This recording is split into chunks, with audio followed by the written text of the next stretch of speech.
Hello everyone, welcome to my new vlog. आज का मेरा व्लॉग हो गया है सुबह के 8:30 बजे से ये शुरू किया है मैंने। और मैं भी नहा धो के हो गई थी रेडी। आज हमारे अभिषेक का तीसरा दिन है, समापन का। और यहाँ पे भगवान भोलेनाथ का रुद्राभिषेक हमने शुरू कर दिया था। और पंडित जी भगवान जी को ये वस्त्र पहना रहे हैं।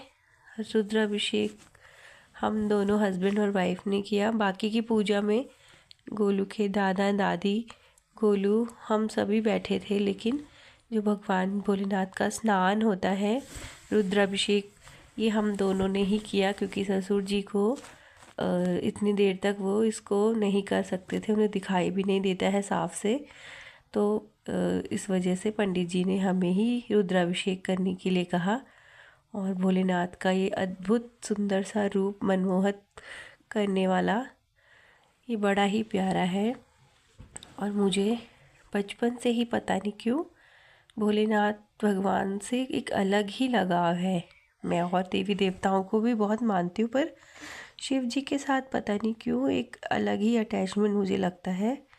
ऐसा लगता है उन्हीं के किसी अंश का मैं एक अंश हूँ। पता नहीं मुझे ऐसा क्यों फील आता है। बस शिव जी के सामने मैं इमोशनल सी हो जाती हूँ। बस सोचने पर ही मेरे आंसू खुद ब खुद निकल जाते हैं।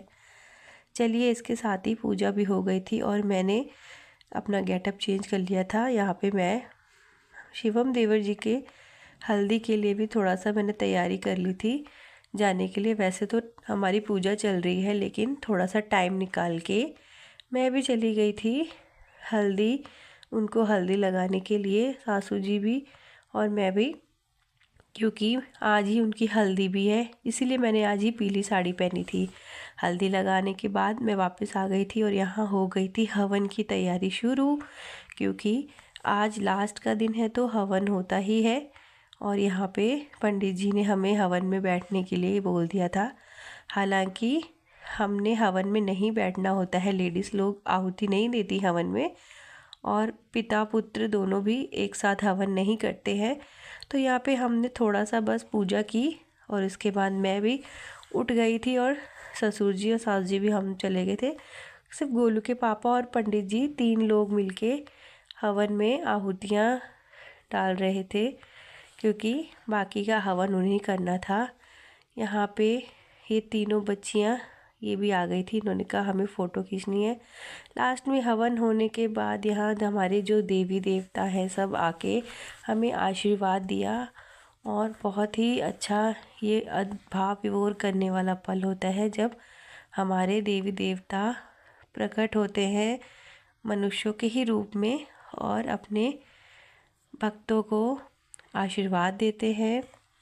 साथ में यहाँ पे हल्दी का कार्यक्रम भी चल रहा था। बहुत भीड़ थी, मोहल्ले की सारी आंटी जी लोग और ये जो मौसी जी के रिश्तेदार सब आ रखे थे।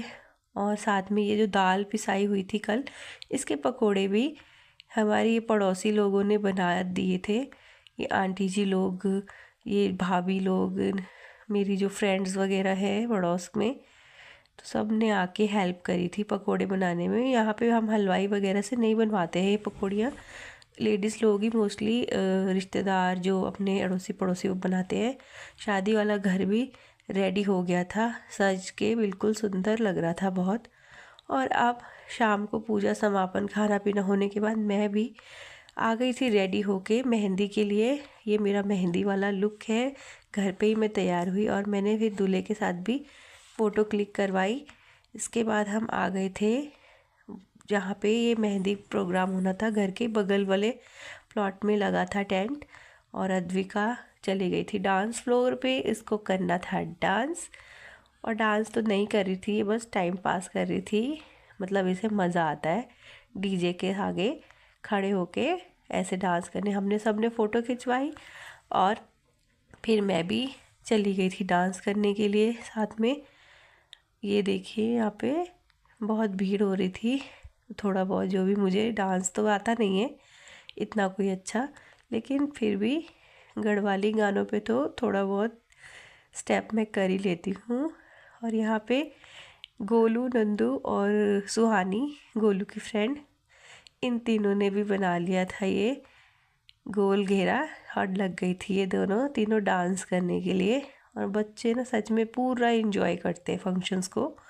फिर हमने भी खिंचवाई कुछ फ़ोटोज़। गगन मेरा छोटा भाई है और यहाँ पे गोलू के पापा गोलू, नंदू, गोलू और सब ने फ़ोटो खिंचवाई, भाभी ने भी। इसके साथ आज का व्लॉग यही एंड करती हूँ। आई होप आपको मेरा व्लॉग अच्छा लगा हो। Bye bye.